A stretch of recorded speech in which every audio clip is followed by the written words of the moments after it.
Hello everyone, welcome to the Panchsheel academy. Myself Kamal. और आ गए हैं हम अगले लेक्चर की ओर, जिसमें हम लोग डिस्कस करने जा रहे हैं एक सर्कुलर कॉइल पर, और उसमें हम फ्लो करवाएंगे इलेक्ट्रिक करंट को। और हमें फाइंड आउट करना है magnetic field intensity at the centre of circular coil. पिछली क्लास में हमने डिस्कस किया था एक स्ट्रेट वायर से कुछ डिस्टेंस पर इंटेंसिटी कितना होगा। ओके, आज हम नेक्स्ट एप्लीकेशन की बात करेंगे। किसकी हैं ये सारे एप्लीकेशंस? और बायो और सावर्ट के बेसिस पर। तो बायो सावर्ट लॉ का अगला लेक्चर शुरू करते हैं, जिसमें हम फाइंड कर रहे हैं magnetic field intensity at centre of circular coil carrying current. Done. चलिए बच्चों, शुरू करते हैं आज के लेक्चर को। तो जिसमें हम सबसे पहले डिसाइड करेंगे हमारे पास क्या होना चाहिए, एक सर्कुलर कॉइल होना चाहिए। तो इस तरह से हमारे पास ये एक सर्कुलर कॉइल है, और इस सर्कुलर कॉइल में आपको करंट भी फ्लो करवाना पड़ेगी। तो यहां से हमने कनेक्शन निकाला और यहां से भी हमने कनेक्शन आउट कर लिए इसके। ओके, यहां से करंट आई इसमें एंटर कर रही है, यहां से होते हुए करंट इस तरह ये फ्लो होते हुए यहां से कहा जाएगी बाहर। तो इसके सेंटर पर इस पॉइंट P पर मैग्नेटिक फील्ड कितना, magnetic field eight point P find करते हैं। सो magnetic field intensity at centre. Okay, तो जब जब हमने मैग्नेटिक फील्ड इंटेंसिटी फाइंड की है, हमने हमारे सर्कुलर कॉइल पर क्या कंसीडर किया है, एक छोटा सा करंट एलिमेंट। इस कॉइल का यहां पर रेडियस है, वो हमने टेकन किया, this radius is equal to R. Okay, तो आर रेडियस वाली क्या है, ये आपकी एक सर्कुलर कॉइल।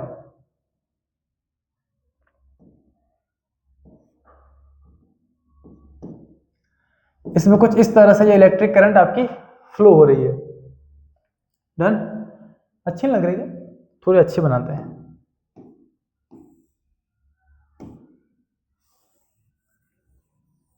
डिजाइन अच्छा नहीं लगा हमें, थोड़ा सा अच्छा डिजाइन बनाते हैं।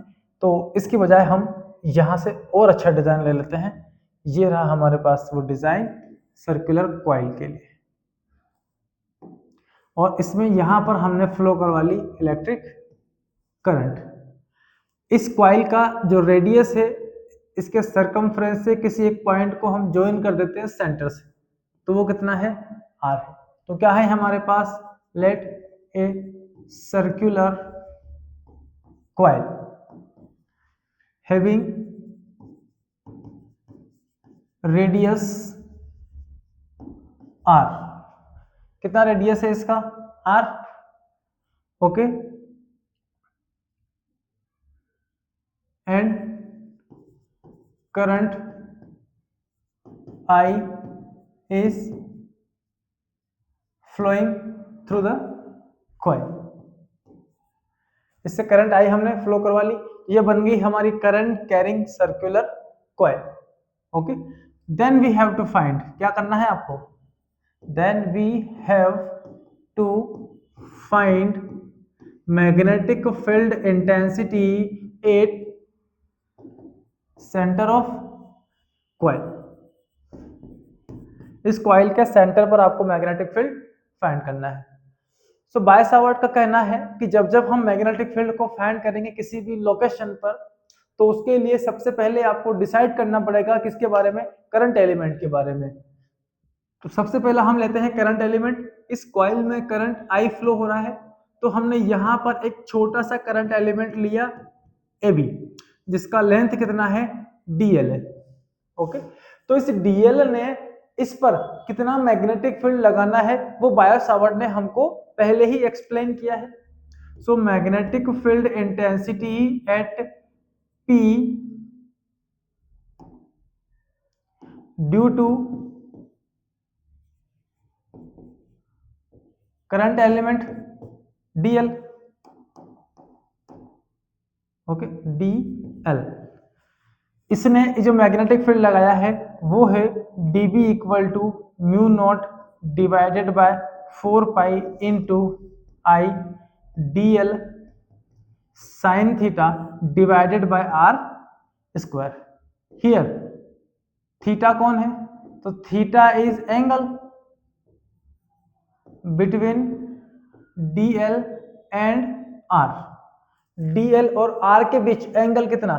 तो आपने यहाँ पढ़ा होगा पिछली क्लासेस के अंदर कि जो सरकमफ्रेंस है उस पर जो रेडियस है ये 90 डिग्री बनाती है। Means radius is perpendicular to the circumference. It means the theta is equal to कितना?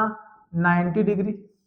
Eight this time the value of sine theta के प्लेस पर क्या पुट करना होगा? 90 degree. Then sine 90 is equal to 1। Theta के place पे 90 put किया और साइन 90 इक्वल टू क्या हो गया? 1। तो मैग्नेटिक फील्ड जो मिला हमें dB equal to mu naught upon 4 pi into I dl upon r square. This is the magnetic field intensity at point P due to this small current element. Okay, इसने इतनी magnetic field यहाँ पर लगाई है। अब ये एक element इतनी मैग्नेटिक फील्ड लगाएगा तो हमने दूसरा एलिमेंट यहाँ कंसीडर कर लिया, ये भी इतनी ही मैग्नेटिक फील्ड यहाँ अप्लाई करेगा।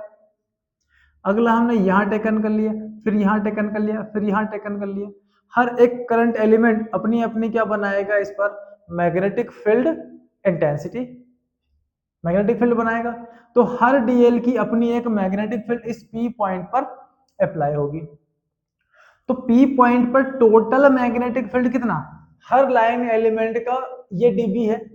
तो ऐसे जितने लाइन एलिमेंट यहां पर है, इन सभी लाइन एलिमेंट को अगर हम ऐड कर लें तो total magnetic field at centre हमें मिलेगा।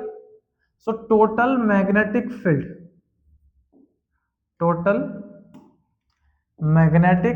Field at P due to all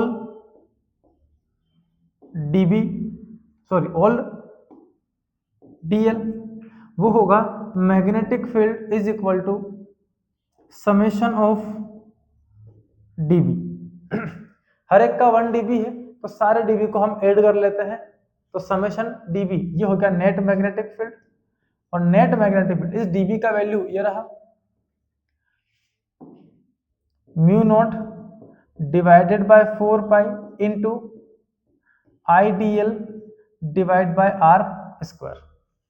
अब इस समेशन के अंदर जो जो कांस्टेंट क्वांटिटी आपको दिख रही है वो सारी की सारी बाहर निकाल लें। 4 pi upon epsilon not upon 4 पाई दोनों कांस्टेंट है, बाहर चले जाएंगे। करंट I इसमें कांस्टेंट करंट फ्लो हो रही है वो भी बाहर हो जाएगी, और R रेडियस है कॉइल का वो भी क्या हो जाएगा? बाहर। तो समेशन में बच जाएगा क्या? Only DL। So magnetic field B is equal to mu naught upon 4 pi into I upon R। यहां से बाहर चले गए हैं और इसमें हमारे पास जो बचे हैं I बाय R स्क्वायर है, वो समेशन क्या बच गया? DL। So I by R square, और ये हमारे पास बचता है समेशन DL। अब अगर कॉइल पर सारे समेशन DL को सभी DL को हम ऐड करेंगे तो ये बन जाएगी circumference of coil 2 pi R। Here summation DL is equal to 2 pi R। Okay बच्चों, ये पूरा कॉइल है आपका सर्कुलर कॉइल। इसमें छोटे छोटे लाइन एलिमेंट अगर आप टेकन करेंगे, इस पूरे कॉइल को कट करेंगे लार्ज नंबर ऑफ DL में, तो सभी DL को अगर आप ऐड कर देंगे तो लेंथ ऑफ द सरकमफ्रेंस बन जाएगा। ठीक है, so DL is equal to length of circumference, वो हमने यहाँ पुट कर दिया। तो R से R यहाँ पर कैंसिल हो गया। So magnetic field B is equal to mu naught upon 4 pi into 2 pi I by R। This is the magnetic field intensity at the center of circular coil। Okay, हाँ इसको आप cut मत करना, अगर cut करेंगे तो फिर आपको थोड़ा सा कंडीशन दूसरा अप्लाई करना पड़ेगा। बाय चांस आपने 2 से इसको 4 को कट किया तो 2 बच गया, पाई से पाई कैंसिल, तो ऊपर बच रहा है mu naught into I divided by 2 into R. अगर आप कैंसिल करते हैं तो, अदरवाइज कैंसिल मत करना, क्योंकि इसकी जो वैल्यू है म्यू नॉट अपॉन 4 पाई, इसकी एक फिक्स वैल्यू है और इसे आपको रखने वैल्यू जब भी कहीं जरूरत पड़ेगी आपको म्यू नॉट अपॉन 4 पाई की वैल्यू पुट करने की, तो वहां आप डायरेक्ट पुट कर सकते हैं 10 टू पावर माइनस 7। और अगर आप कट करते हैं इसको तो बचेगा आपके पास क्या, ये। अब आपको म्यू नॉट की वैल्यू रखनी पड़ेगी, जहां पर म्यू नॉट की वैल्यू रखने के लिए हमें जाना पड़ेगा 10 टू पावर माइनस 7 इंटू 4 पाई, फिर आपको ये वैल्यू पुट करनी होगी। ठीक है, तो ये हमारा एक सिंगल टर्न के लिए क्या मिला, मैग्नेटिक फील्ड। ऐसे ही हमारी कॉइल पर अगर n टर्न्स हो तो 1 टर्न का मैग्नेटिक फील्ड इतना, तो n टर्न का मैग्नेटिक फील्ड कितना होगा, 4n टर्न्स। तो n टर्न्स के लिए मैग्नेटिक फील्ड हमारा हो जाएगा B is equal to, multiply करते हैं n से, mu naught n into I divided by 2r। This is the magnetic field intensity at centre due to n turns in our circular coil. Okay, तो इसके centre पर जो हमें magnetic field मिलेगा वो मैग्नेटिक फील्ड मिल जाएगा इतना, B is equal to mu naught into n into I upon 2r।